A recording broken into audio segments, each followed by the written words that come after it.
Mob leaching. मित्रांनो, गोमाताची तस्करी थांबणार नाही, थांबू शकत नाही. हे वारंवार सिद्ध झालंय. कायदा आणि यंत्रणेत असलेलं मनुष्यबळ हे कुठेतरी अपुरं पडतंय. कायदा अजून कडक व्हायला हवा, तो होत नाहीये. परिणामतः काही व्हॉलेंटियर्स या गोमातेच्या प्रेमापोटी जिथं जिथं म्हणून त्यांना असं निदर्शनास येतंय की या ठिकाणावरून ट्रकमधून, टेम्पोमधून, एखाद्या अशा छोट्या जीपमधून 2-3 जनावरांची अगदी दोऱ्या बांधून करकचून मुटकुळी करून त्यांची तस्करी होते, असं ज्या ज्या ठिकाणी निदर्शनास येतं त्या त्या ठिकाणी हे व्हॉलेंटियर्स पोहोचतात. आणि मग त्यावेळेस जर सर्व काही शांततेत घडलं तर मात्र त्या गोवंशाची सुटका केली जाते.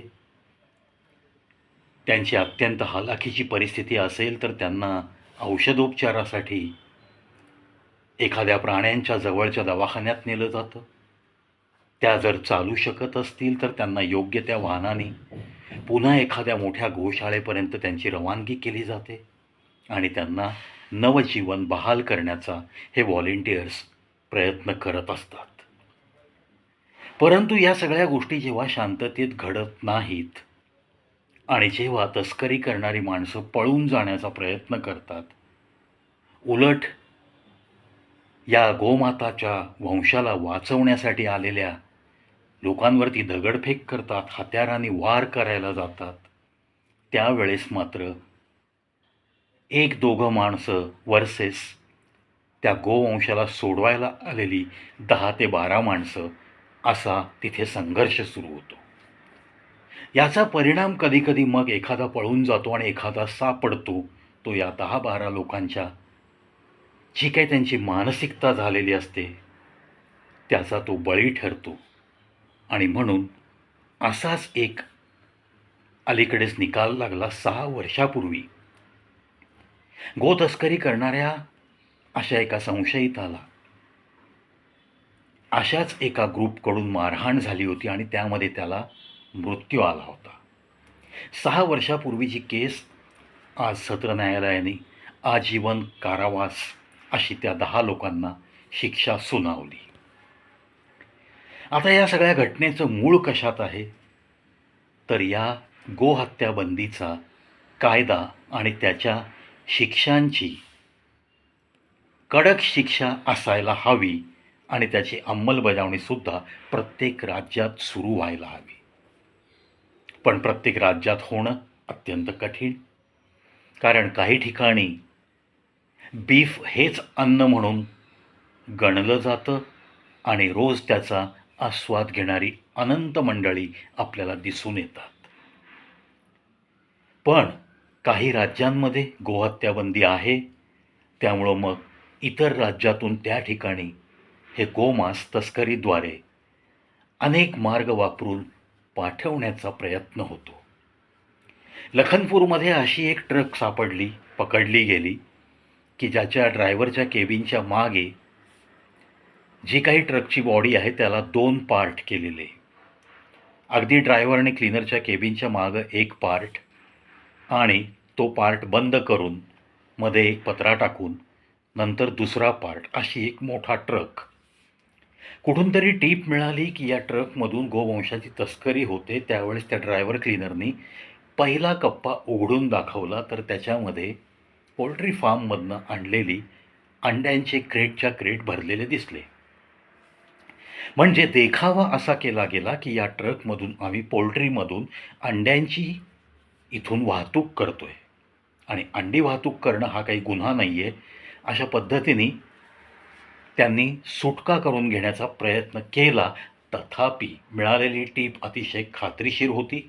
त्यामुळं त्या ट्रकची कडक तपासणी एका साईडला नेऊन पोलीस डिपार्टमेंटने केली आणि तेव्हा त्यांना असं आढळून आलं की जवळपास 30 ते 32 गोवंश जनावरं अतिशय निर्दयपणे बांधून ती कत्तल करण्यासाठी तस्करीद्वारे दुसऱ्या राज्याकडं निघालेली होती.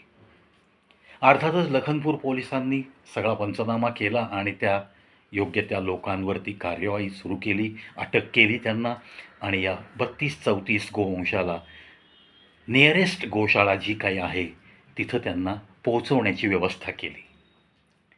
आता ह्या ज्या घटना अशा घडतात, या जर घडल्याच नाहीत तर मॉब लिंचिंगचा प्रश्नच निर्माण होत नाही. आणि अशा घटना घडू नयेत असं वाटत असेल तर आपल्या या भारत देशामध्ये या गोमातेच्या रक्षणासाठी, या गोवंशाच्या रक्षणासाठी, त्यांच्या संवर्धनासाठी, गोशाळांना एक भरघोस अनुदान मिळवून देण्यासाठी कुठे आपल्याला बजेटमध्ये तरतूद करून कायदे कडक करता येतील का?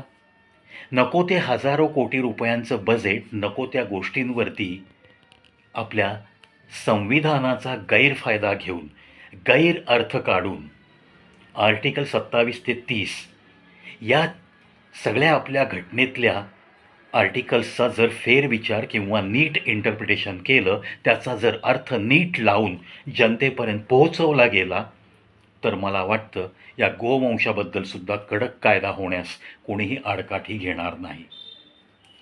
म्हणजे नको त्या ठिकाणी जे हजारो कोटीचं बजेट जात आहे ते बजेट आपल्याला या बाजूला वळवता येईल.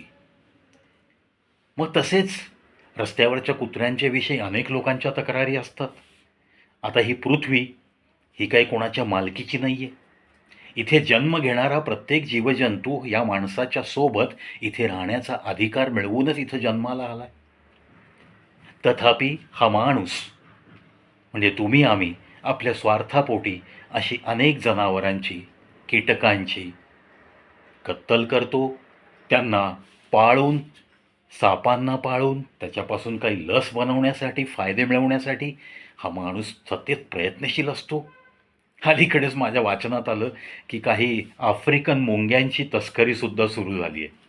आता या मुंग्या काहीतरी स्पेशालिटी असलेल्या या आफ्रिकेतल्या मुंग्या, एक राणी मुंगी साधारण 2-2.5 सेंटीमीटरची लांबी तिची आणि प्रचंड प्रमाणात ती अंडी देण्याची तिची क्षमता, आणि मग त्यांचा उपयोग काही ना काही चांगल्या कारणासाठी होतो, पण त्या दुर्मिळ आहेत म्हणून मग त्यांची तस्करी सुरू झाली. ती पकडली गेली एकदा. याचाच अर्थ आपण माणूस म्हणून जगताना संवेदना हरवल्यासारखे आपण जगतो आणि ही पृथ्वी फक्त आमच्यासाठी आहे असा एक समज करून घेऊन निर्दयीपणाने आपण या मूक जनावरांवरती अनंत वेळा, अनंत प्रकारे अत्याचार सुरू असतात. आता काही देशात तर फक्त माणूस खायचा राहिला आहे अशा भाषेत बोललं जातं. For example China. आपल्याकडे सुद्धा काही राज्यामध्ये काही जनावरांची अशी काही मार्केट आहेत की तिथं डुक्कर, कुत्री, साप, विंचू, सरडे हे सुद्धा विकले जातात. कशासाठी? खाण्यासाठी. आता हा जो काही अशिक्षितपणा, आदिवासीपणा आहे तिथे सुद्धा कुठेतरी लोकांमध्ये त्यांच्या भाषांमध्ये तिथपर्यंत पोहोचून जागृती निर्माण करता येते का, हे सुद्धा प्रयत्न सुरू असतात. तथापि या प्रयत्नांना जास्त यश मिळत नाही. असो, या मॉब लिंचिंगच्या केसमध्ये 10 लोकांना आजीवन कारावास, त्या वेळचा राग, त्या वेळेस त्यांच्या दृष्टीस पडलेली ही गोवंशाची तस्करी आणि त्यातून मग निर्माण झालेला हा पेच आणि त्याचा आज परिणाम की एक 10 माणसं हा गोवंश वाचवताना, समज गैरसमज काय असतील ते असतील, न्यायालयाचा निकाल आहे तो मान्यच करावा लागतो. त्यामुळं ते आजीवन कारावास ही शिक्षा भोगण्यास जातील किंवा अपील करतील. That is their lookout. परंतु समाजामध्ये हा प्रश्नच राहून तो वाढत चाललेला आहे याची जाण प्रशासनाला असली पाहिजे. त्यामुळं या कायद्यामध्ये थोडासा कडक बदल होणं गरजेचं वाटतं आणि तेच तुमच्या मनापर्यंत पोहोचवण्यासाठी हा एक छोटासा प्रयत्न प्रवीचा. आता या गोवंशाच्या तस्करीमध्ये कोण सामील असतात याच्याविषयी सुद्धा बऱ्याचदा लोक प्रश्न विचारतात. आणि मग तसंच वडोदरा या रेल्वे स्टेशनवरती 1200 ते 1300 किलो गोमांस आपल्या रेल्वेमध्ये बुक करून पार्सल चाललेलं सापडलं. आणि त्या पार्सलवर चक्क लिहिलेलं होतं, पाठवणाऱ्याचं नाव विजय सिंग, आणि ते पार्सल ज्याच्याकडे चाललं होतं ते मात्र नाव होतं मुस्लिम धर्मीय. अर्थात 1200 ते 1300 किलो हे गोमांस जप्त करण्यात आलं. कारवाई सुरू झाली. त्याच्या पुढे आता काय काय होतंय ते आपल्याला नंतर समजेलच. परंतु हा विजयसिंग नामक व्यक्ती ही गोमांसाची तस्करी करतोय या नावावरून तरी तो मुस्लिम नाही हे नक्कीच वाटतंय. मग नक्की या गोवंशाची तस्करी करण्यामध्ये सीमेच्या पलीकडं बांगलादेशपर्यंत पोहोचवणं किंवा भारतातल्या इतर राज्यात, ज्या राज्यात गोहत्याबंदीचा कायदा आहे त्या राज्यांमध्ये गुपचूप असं गोमांस तिथे राहत असलेल्या लोकांसाठी जे हे भक्षण करणं अगदी नॉमिनल समजतात, म्हणजे ह्याच्यामध्ये काही आम्ही गैर करत नाही असे भाव घेऊन जगणारी, गोवंशाचं मांस खात जगणारी काही मंडळी असतात, त्यांच्यासाठी असा छुप्या पद्धतीने या गोमांसाची तस्करी अव्याहतपणे सुरू आहे. कायदा जोपर्यंत कडक होत नाही तोपर्यंत ही तस्करी बंद होणार नाही. तोपर्यंत अशाच अनेक मॉब लिंचिंगच्या केसेस अशा प्रकरणामधनं उद्भवू शकतात. काही लोकांना शिक्षा होऊ शकते, काही लोकांचे जीव जाऊ शकतात. त्यामुळं घटनेने सर्वांना आनंदाने जगण्याचा जो अधिकार आहे त्या अधिकारावर जर गदा येत असेल एखाद्या गोष्टीने, तर त्याच्यामध्ये कायद्यामध्ये आमूलाग्र बदल करणं हे नितांत गरजेचं असतं. चला आशा करूयात लवकरच संपूर्ण भारत देशामध्ये याविषयी काहीतरी एक कडक कायदा होईल आणि कुठेतरी ही परिस्थिती बदलेल. याच अपेक्षेसह या व्हिडिओत इथंच थांबतो. धन्यवाद मित्रांनो. मस्त राहा, हसत राहा. इथे या पृथ्वीवर प्रत्येकाला जगण्याचा अधिकार आहे. त्यामुळं आपल्याला प्रत्येक प्राणी आणि प्रत्येक कीटक, पक्षी या सगळ्यांच्या सोबत आपल्याला या पृथ्वीवरती जितका म्हणून आनंद घेत जगता येईल तसा आपल्याला जगण्याचा प्रयत्न करायचा आहे. या एका अपेक्षेसह थांबतो मित्रांनो. पुन्हा भेटूयात एका नव्या व्हिडिओसह कवी प्रवीत शो यूट्यूब चॅनलवर.